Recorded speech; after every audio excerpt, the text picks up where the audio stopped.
ಗದಗ ಬೆಟಗೇರಿ ಅವಳಿ ನಗರದಲ್ಲಿ tight security ನಡುವೆಯೂ ಕಳ್ಳರು ತಮ್ಮ ಕರಾಮತ್ತು ತೋರಿಸುತ್ತಾರೆ. ಮುಸ್ಕುಧಾರಿ ಖತರ್ನಾಕ್ ಗ್ಯಾಂಗ್ ಗದಗ ಜಿಲ್ಲೆಗೂ ಎಂಟ್ರಿ ಕೊಟ್ಟಿದೆ. ಒಂದೇ ರಾತ್ರಿಯಲ್ಲಿ 5ಕ್ಕೂ ಹೆಚ್ಚು ಅಂಗಡಿಗಳ ಶಟರ್ ಮುರಿದು ಲೂಟಿ ಮಾಡಿರೋ ಘಟನೆ ಗದಗ ನಗರದ ಹಾತಲಗೇರಿ, ಕೆಸಿ ರಾಣಿ ರೋಡ, ಹಾಲಕೇರಿ ಮಠದ ಹತ್ತಿರ ಸೇರಿದಂತೆ ಹಲವೆಡೆ ನಡೆದಿದೆ. ಫೆಬ್ರವರಿ 16ರಂದು ತಡರಾತ್ರಿ ಈ ಸರಣಿ ಕಳ್ಳತನ ನಡೆದಿದ್ದು, ಕಟ್ಟಿಗೆಯಿಂದ ಶಟರ್ ಮುರಿದು ಅಂಗಡಿಯಲ್ಲಿದ್ದ 25,000 ಹಣ ದೋಚಿ ಖದೀಮರು ಎಸ್ಕೇಪ್ ಆಗಿದ್ದಾರೆ. ಕೆಸಿ ರಾಣಿ ರಸ್ತೆಯ ಕಾಮತ್ ಕಿರಾಣಿ, ಬಸವ ಔಷಧ ಅಂಗಡಿ, ಆನಂದ ಐಸ್ ಪ್ಯಾಲೇಸ್ನಲ್ಲಿ ಹಣ ದೋಚಿ ಖದೀಮರು, ಅಮೃತ ಕಿರಾಣಿ, ವೀರಭದ್ರೇಶ್ವರ ಕಿರಾಣಿ ಸ್ಟೋರ್, ಮೊಬೈಲ್ ಅಂಗಡಿ, ಫ್ಯಾನ್ ಶಾಪ್ ಅಂಗಡಿಗಳಲ್ಲಿ ಕಳ್ಳತನಕ್ಕೆ ವಿಫಲ ಯತ್ನ ನಡೆದಿದೆ. 6 ಜನರನ್ನೊಳಗೊಂಡ ಈ ಮುಸ್ಕುಧಾರಿ ಗ್ಯಾಂಗ್ ಕಿರಾಣಿ ಅಂಗಡಿಗಳನ್ನೇ ಟಾರ್ಗೆಟ್ ಮಾಡಿ ಕಳ್ಳತನ ನಡೆಸಿದ್ದು ಖದೀಮರ ಭಯಾನಕ ಕರಾಮತ್ತು ಸಿಸಿ ಕ್ಯಾಮೆರಾದಲ್ಲಿ ಸೆರೆಯಾಗಿದೆ.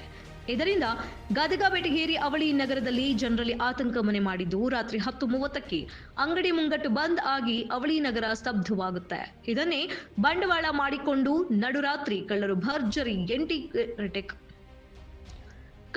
ಭರ್ಜರಿ ಎಂಟ್ರಿ ಕೊಟ್ಟು ಲೂಟಿ ನಡೆಸಿದ್ದಾರೆ ಎನ್ನಲಾಗಿದೆ.